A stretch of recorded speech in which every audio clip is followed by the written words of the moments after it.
ఎన్నికల ముందు కూటమి ప్రభుత్వం ప్రకటించిన సూపర్ 6 పథకాలను అమలు చేయడంలో విఫలమైందని, దానిని కప్పిపుచ్చుకునేందుకు పరిపాలనను గాలికి వదిలేసి ప్రతిపక్షంపై ప్రభుత్వం కక్ష సాధింపులకు దిగుతూ ప్రజల దృష్టిని మళ్లించేందుకు ప్రయత్నిస్తుందని మాజీ మంత్రి, YSR Congress party Uttarandhra regional coordinator Kurasala Kannababu ఎద్దేవా చేశారు. కాకినాడ రమణీపేట గ్రామం వైద్యనగర్లో మాజీ మంత్రి కురసాల కన్నబాబు నివాసంలో మీడియా సమావేశం నిర్వహించారు. ఈ సందర్భంగా కురసాల కన్నబాబు మాట్లాడుతూ రాష్ట్రానికి వచ్చిన పెట్టుబడులు ఎంత, ఇవ్వాల్సిన ఉద్యోగాలెన్ని, ఎన్ని ఉద్యోగాలు ఇచ్చారని ఒక శ్వేతపత్రం విడుదల చేయాలని డిమాండ్ చేశారు. ఎవరికి ఖర్చు పెట్టారు చెప్పాల్సిన బాధ్యత ఈ ప్రభుత్వానికి ఉందా లేదా? సూటిగా అడుగుతున్నాం, చెప్పండి. తెచ్చిన అప్పు ఎంత, ఏ రంగానికి ఎంత ఖర్చు పెట్టారు? పోనీ కాగిచ్చిన వివరాల ప్రకారం, లెక్కల ప్రకారం చూస్తే మీరేమీ ఈ రాష్ట్రానికి అసెట్ క్రియేషన్ చేయలేదు, ఏమి ఆస్తుల్ని సమకూర్చలేదు, అద్భుతంగా ప్రగతిని చేయలేదు.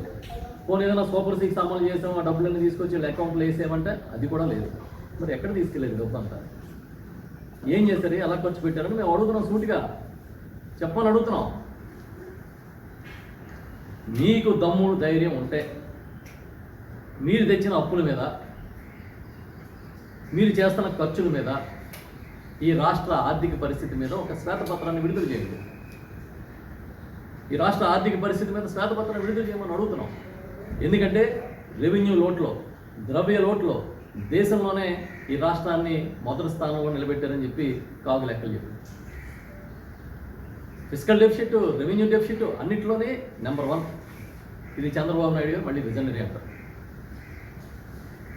మరి చెప్పాలి కదా మీరు, అదో అప్పు ఎంత తెచ్చాము, మీ పారదర్శక పాలనలో తెచ్చిన అప్పు ఇది, ఖర్చు ఇలా చేసాం అని చెప్పడం మానేసి ఎవడన్నా అడుగుతుంటే ఆడి మీద కేసు పెడతాం అని లోపలేస్తాం, నీకు దేశద్రోహం, ఈ కబుర్లన్నీ చెప్పి, కాకమ్మ కబుర్లన్నీ చెప్పి తప్పించుకునే కార్యక్రమం చేయగలిగి.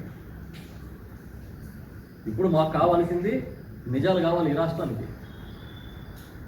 మీరేదో ఎక్కువ కాలం మీకు ప్రచార బలం ఉంది కదా, దాంతో తప్పించి తిరుగుదామంటే ఒప్పుకోరు. చూశారు కదా దేశం మొత్తం మీద యువత రోడ్డు మీదకి ఎలా వస్తున్నారో, ప్రశ్నించే గొంతులు ఎలా లేస్తున్నాయో చూస్తున్నారు కదా.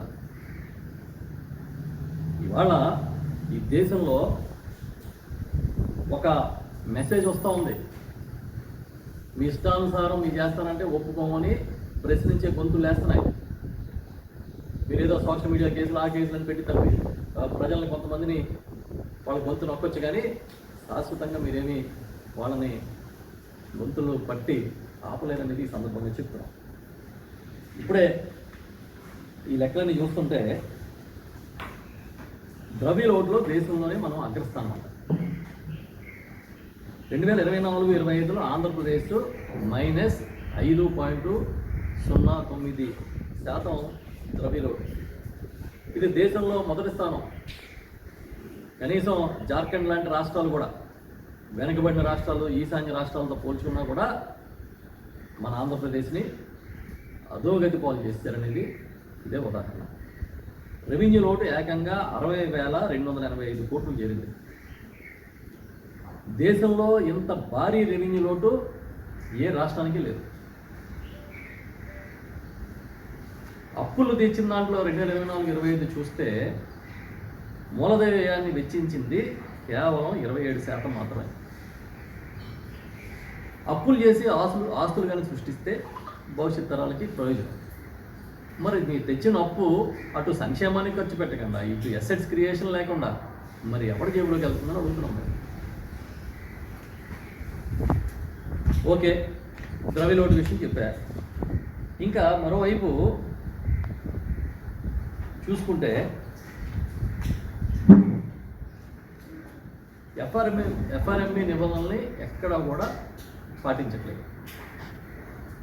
ఈ 60,285 కోట్ల ద్రవ్య లోటుకి, రెవెన్యూ లోటుకి ఎవరు బాధ్యత వహిస్తారని అడుగుతాం.